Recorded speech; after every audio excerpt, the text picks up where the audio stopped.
नमस्ते। हाम्रो यात्रा आदिम सत्य युगदेखि विज्ञानको युगसम्म भन्ने एउटा यात्रामा छौँ। पार्ट 1 मा हामीले ब्रह्माण्डको उत्पत्ति र विकासको बारेमा दुवै दृष्टिकोणबाट हेर्यौँ।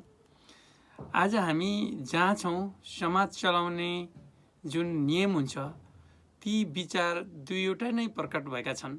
सृष्टिवादी धारणा र अर्को विकासवादी धारणा, यिनै दुईवटा हुन्।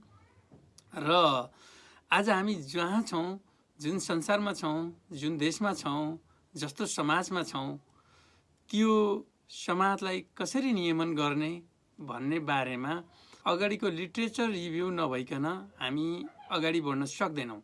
तसर्थ हामीले यो ब्रह्माण्डको उत्पत्ति कसरी भयो भन्नेमा पनि दुईवटा विचार रहे। र त्यसै गरी अब हामी दोस्रो पाठमा जाँदैछौँ, पृथ्वीको उत्पत्ति। यो पृथ्वीको उत्पत्तिको बारेमा आज हामी चर्चा गर्नेछौँ। कल्पना गर्दा गर्दै छेउटुप्पा भेट्न पनि साह्रै कठिन र अचम्मको कुरा हो। पृथ्वी कसरी बन्यो होला, मानव र प्राणीहरू कसरी आए जस्ता प्रश्नको उत्तर खोज्ने क्रममा मूलतः दुईवटा मान्यताहरू बहसमा आएका छन्।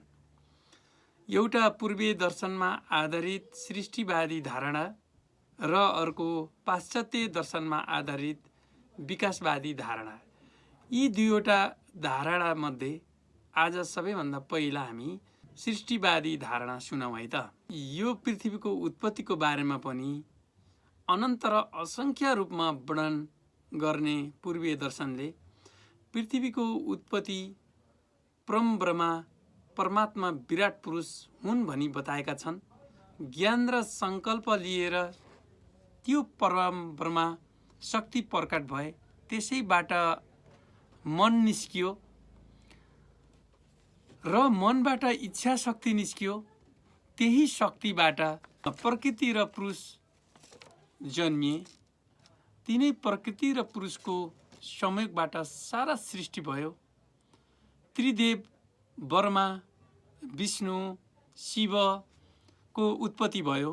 त्यो मान्यता अनुसार सृष्टिको प्रारम्भ आजभन्दा 1,95,58,85,118 वर्ष।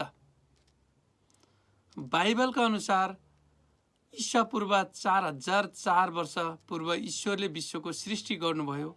धर्ममा आधारित समाज निर्माण भएको र नियमन गरेको कयौं उदाहरणहरू छन्। यसरी चाहिँ ईश्वरले नै विश्वको सृष्टि गर्नुभयो भन्ने कुरा सबैले समग्रमा कुनै पनि धर्म माने पनि अन्ततः गडले नै सृष्टि गर्यो भन्ने कुराहरू यो आध्यात्मिक धर्ममा पाइन्छ। अब दोस्रो, हामीले पाश्चात्य दर्शनमा आधारित भौतिकवादी विकासवादी धारणा अनुसार पृथ्वीको उत्पत्ति सम्बन्धी दार्शनिक कान्ट र लेप्लासको अनुसार अन्तरिक्षमा घुमिरहेको धुलोको कणले बनेका र तातो बाफ सहितको विशाल बादल रूपी तेजवान एउटा पिण्ड सेलाउँदै खुम्चन जाँदा उछिट्टिएका साना साना पिण्डले ठुला ठुला पिण्डलाई परिक्रम गर्न थाले।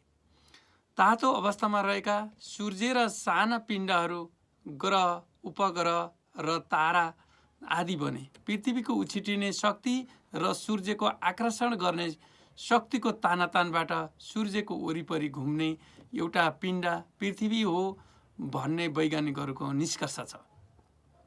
सूर्य, पृथ्वी बाहेकका अरू 7वटा ग्रह छन् र असङ्ख्य ताराहरू छन्।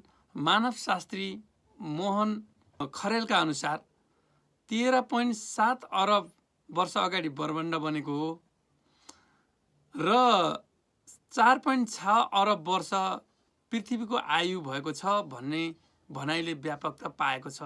यो सूर्यबाट 15 करोड किलोमिटर टाढा छ भन्ने कुरा भनाइ छ। यो पृथ्वी सूर्यको 13 लाखको 1 भाग भएको हुनाले, ती टाढा भएको हुनाले यो छिटो सेलायो। 2 अरब वर्ष अगाडि पृथ्वीको तापक्रम 100 सेन्टिग्रेड भन्दा तल झरेको छ भन्ने पाइन्छ। 22 करोड वर्ष पहिला जमिन तर जस्तो त्यति ठोस नभएको, कडा नभएको पुष्टि गरेका छन्। 2 भाग पानी 1 भाग जमिन र पृथ्वीको संरचना कैयौँ पटकको प्रलयबाट, महाप्रलयबाट पछिको यो वर्तमान स्वरूप हो। मानव निर्मित, मानव चित्र, मानवको धारणा अनुसार 7 वटा महादेश छन्।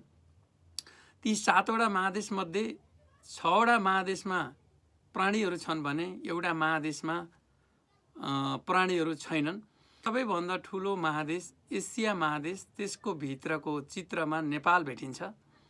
यसरी नेपालको घेराभित्र आएको इतिहास हामी पाउँछौँ। तेस्रो पाठमा हामीले मानिसको उत्पत्ति कसरी भयो भन्ने कुरा फेरि छलफल गर्नेछौँ। हस्त नमस्ते।